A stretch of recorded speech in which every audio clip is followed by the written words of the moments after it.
সালামু আলাইকুম প্রিয় বন্ধুরা, আশা করি আপনারা সবাই সুস্থ ও ভালো আছেন। দর্শক, আজকে দুটি খবর। একটা হচ্ছে ওবায়দুল কাদের, আওয়ামী লীগের সাধারণ সম্পাদক। হঠাৎ করেই অনেকের খোঁজখবর আছে, কিন্তু আওয়ামী লীগের দ্বিতীয় প্রধান এই নেতার কোনো খোঁজখবর নেই। তার বিষয়ে সরকার আজকে কথা বলেছে স্বরাষ্ট্র উপদেষ্টা। আরেকটা আওয়ামী লীগের জুনিয়র, তিনি সমালোচিত, বিতর্কিত, আলোচিত। জুনিয়র হলেও বেশ, তার নামটা অনেকদিন থেকেই সবাই জানে, আলোচনায় আছে। তার একটা বক্তব্য দেখছি, দোয়া করবেন ভাই, বোবা হয়ে আছি পলক গে, এই শিরোনামে। যাক, আমরা একজন সিনিয়র, আরেকজন জুনিয়র, দুইজনের কথাই বলবো, কারণ তাদের ব্যাপারে জনগণের আগ্রহ আছে। তারা কি করছেন, কোথায় আছেন? তবে ওবায়দুল কাদের কোথায় আছেন এখনও পর্যন্ত কিন্তু কেউ জানে না। শেখ হাসিনার অবস্থান মোটামুটি চিহ্নিত হয়েছে যে তিনি দিল্লির কোনো এলাকায় আছেন, কিভাবে তার সময় কাটছে। কিন্তু ওবায়দুল কাদের স্বয়ং বোধ হয় শেখ হাসিনাও জানেন না, কারণ শেখ হাসিনাও তাকে ত্যাগ করেছেন বলে পত্রিকার খবরের প্রকাশ। গুরুত্বপূর্ণ বিষয় হল, ৫ই আগস্ট আওয়ামী লীগের পতনের পর বা শেখ হাসিনার পতনের পর আরও ৩ মাস তিনি দেশে ছিলেন। সীমান্ত এলাকার বিভিন্ন জায়গায় খুবই নিরাপদে ছিলেন, আরামে ছিলেন। তারপরে কোনো একটা সংস্থা তাকে পার করে দেয়। এটা নিয়ে বেশ আলোচনা হচ্ছে যে কারা তাকে পার করে নিয়ে গেল। অনেকে বলছেন যে ভারতীয় গোয়েন্দা সংস্থা সরকারের সাথে বিশেষ সমঝোতার মাধ্যমে এটা করেছে, অথবা নাও করে থাকতে পারে। কিন্তু তাকে নিয়ে সেই রহস্য শেষ হচ্ছে না। সেই রহস্যের কথাটা আজকে স্বরাষ্ট্র উপদেষ্টার কাছে প্রশ্ন আকারে এসেছে। তখন বলা হচ্ছে যে উপদেষ্টা বলছেন যে ওবায়দুল কাদেরের দেশে থাকার বিষয়টি সরকার জানত না, জানলে তাকে গ্রেপ্তার করা হতো। স্বরাষ্ট্র উপদেষ্টা বলেন, পুলিশের মনোবল আগে থেকে বেড়েছে, তবে সময় লাগবে পুরোদমে কাজ করতে।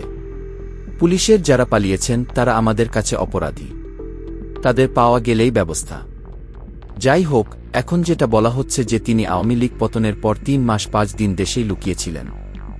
তারপর গত ৮ই নভেম্বর মেঘালয়ের রাজধানী শিলং হয়ে তিনি কলকাতায় পালিয়ে গেছেন। অদ্ভুত ব্যাপার, এটা কি? আর এইভাবে? আচ্ছা, এখন আসেন এক জুনিয়র আওয়ামী লীগের কাহিনী শুনি। তার অবস্থা কি? তিনি আটক হয়েছেন এবং তিনি বিমানবন্দর থেকে আটক হয়েছেন। তিনি দেশের বাইরে চলে যাচ্ছিলেন ৬ই আগস্ট শেখ হাসিনা পতনের পর, কিন্তু বিমানবন্দরে তিনি পুলিশের হাতে আটক হন। এখন তাকে সহ ১৬ জন সাবেক মন্ত্রী, এমপি, বিচারপতি, রাজনীতিবিদ, তাদেরকে আন্তর্জাতিক অপরাধ ট্রাইব্যুনালে হাজির করা হয়েছে। সেখানে সকাল ১০টায় প্রিজন ভ্যানে করে তাদেরকে ট্রাইব্যুনালে আনা হয়। এ সময় উপস্থিত সাংবাদিকরা সাবেক তথ্য প্রযুক্তি প্রতিমন্ত্রী জুনায়েদ আহমেদ পলক কেমন আছেন জিজ্ঞাসা করেন। সাংবাদিকদের প্রশ্নের জবাবে প্রিজন ভ্যানের ভিতর থেকে পলক বলেন, দোয়া করবেন ভাই, বোবা হয়ে আছি। এই হচ্ছে অবস্থা। আগে তারা কথা বলতেন, এখন তারা কথা বলতে পারছেন না। বোবা হয়ে আছেন, স্বাভাবিকভাবে কষ্টে আছেন। আর যদি তারা কথাও বলেন বেশি, সেটাও হয়তো তাদের জন্য ভালো হবে না। তার কারণেই তারা চুপ হয়ে আছেন। সাবেক প্রতিমন্ত্রী পলকের বর্তমান অবস্থা এবং তার বক্তব্য একটি জটিল বাস্তবতা তুলে ধরে। এটি তার ব্যক্তিগত কষ্টের চিত্র যেমন তুলে ধরে, তেমনি এটি দেশের বৃহত্তর রাজনৈতিক ও আইনি প্রেক্ষাপট সম্পর্কেও প্রশ্ন উত্থাপন করে। তার বক্তব্যের মাধ্যমে কেবল তার নিজস্ব অবস্থান নয়, বরং আরও অনেক গভীর দিকের প্রতিফলন পাওয়া যায়। এই ঘটনাটি ভবিষ্যতে কিভাবে প্রভাব ফেলবে তা দেখার বিষয়। তবে একজন প্রাক্তন মন্ত্রী এবং জাতীয় পর্যায়ের নেতা হিসেবে তার এই অসহায় অবস্থার প্রতি সামাজিক ও রাজনৈতিকভাবে আরও মনোযোগ দেওয়া উচিত। তো বন্ধুরা, অত্যন্ত গুরুত্বপূর্ণ এই বিষয়টিকে কেন্দ্র করে আপনি ব্যক্তিগতভাবে কি মনে করছেন তা অবশ্যই কমেন্ট বক্সে লিখবেন। তো বন্ধুরা, আজকের মতো বিদায়। নতুন কোনো ভিডিও নিয়ে আবার দেখা হবে। সে পর্যন্ত সবাই ভালো থাকুন। আল্লাহ হাফেজ।